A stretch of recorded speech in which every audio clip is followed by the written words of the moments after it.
এ বিষয়ে সর্বশেষ তথ্য জানাতে এই মুহূর্তে বাগেরহাট থেকে যোগ দিয়েছেন সহকর্মী অলিপ কুমার ঘটক।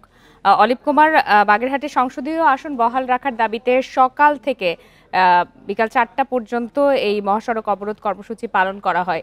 সেখানে কি ধরনের পরিস্থিতি তৈরি হয় এবং এই মুহূর্তে সবকিছু স্বাভাবিক হয়েছে কিনা? বান্ডেল থাকলে প্রতি সেনমানিতে টাকা বাঁচবে। বিকাশ সেনমানি বান্ডেল কিনে জিতুন প্রতি লেনদেনে।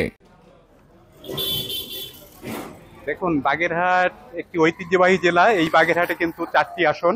এই 4টি আসন কিন্তু দীর্ঘদিন সেই 1970 সাল থেকে কিন্তু এই 4টি আসনেই হচ্ছে এইখানের মানুষজন ভোট দিয়ে আসছিল।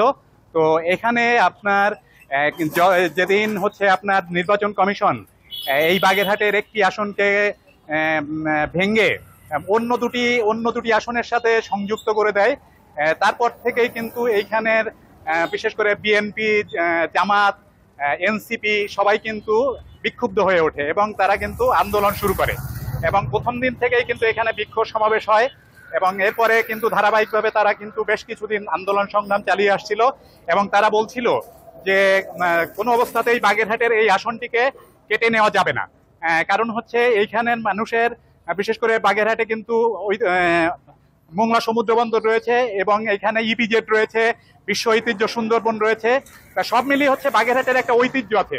তো সেক্ষেত্রে কোনো অবস্থাতেই দলমত নির্বিশেষে এখানের কোনো মানুষই কিন্তু এই আপনার বাগেরহাটের এই একটি আসনকে কোনো অবস্থাতেই ভেঙে দিতে দেবে না। তারা চায় 4টি আসনকেই পুনর্বহাল করতে হবে। এই আন্দোলন কিন্তু আমি আপনাকে একটু জানিয়ে রাখি, বাগেরহাটে কিন্তু প্রেস ক্লাবে তারা একাধিকবার সংবাদ সম্মেলন করেছে, তারা দলীয়ভাবে মিটিং সভা করেছে এবং সবাই তারা সিদ্ধান্ত নিয়েছে বাগেরহাটে যেহেতু আগামীকালকে হচ্ছে এটা শুনানি রয়েছে, তো সেক্ষেত্রে যাতে তাদের এই আসন যাতে কোনো অবস্থাতেই ভেঙে না নিতে পারে, কেটে না নিতে পারে, সেই জন্য কিন্তু তারা এই আন্দোলন সংগ্রাম চালিয়ে যাচ্ছে।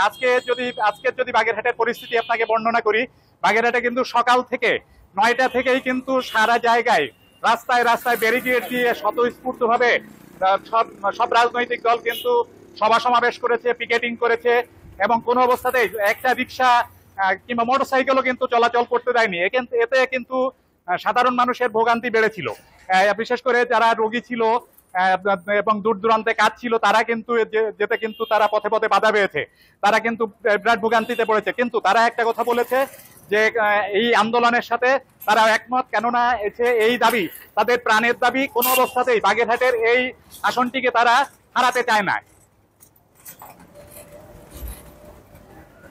বাগেরহাট থেকে জানাচ্ছিলেন সহকর্মী অলিপ কুমার ঘটক।